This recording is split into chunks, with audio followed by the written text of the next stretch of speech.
rigtig mange gode spillere for SIF igen de seneste mange år, men det er ikke nogen af dem, der kommer med deres 11 udvalgte til SIFs årsaghold i denne her omgang. Vi skal have fat i ham her, vores færøske ven Christian Holst, landsholdsspiller for Færøerne igennem mange år og en vigtig brik på SIFs hold, også igennem mange år. Han kom med sin bud. Har han valgt sig selv på det hold her? Har han gjort ligesom Reiko og vælge sig selv? Det får vi at se. Du kan tjekke det ud lige her. Christian Holst, han har valgt at line op i en 4-4-2, og det ser således ud. På mål Peter Kjær, naturligt valgt topkeeper med en kæmpe udstråling. Jeg tror aldrig nogensinde, jeg har mødt en mand, der kan blive så sur, når man har tabt en kamp. På højre bak, Torbjørn Holst. Igen er han Torbjørn udtaget til holdet, og forståeligt nok, han er jo et kæmpe talent. Midterforsvaret Michael Larsen, meget dygtig forsvarsspiller i SIF igennem mange år, fik desværre ødelagt sin karriere på grund af en hofteskade. Midterforsvaret Jakob Kjeldberg, jamen Mr. Robinson, han er også en solid forsvarsspiller og røg til udlandet efter sin tid i SIF.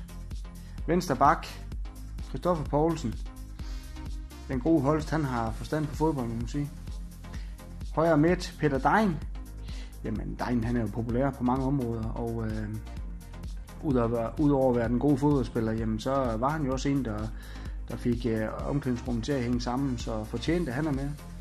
Midt, Thomas Røll, talentet fra Silkeborg Fodbold College. Jamen, han fik jo sit gennembrud i SIF. Dejlig spiller, god tekniker, fornuftigt valg. Ved siden af Røll, Martin Ørnskov, styrmanden på midten, er igen valgt, og jamen, han besidder mange af de samme kvaliteter, som Røll gør. Lå jo at styre den midtbane i mange år. Venstre midt, Morten Brun.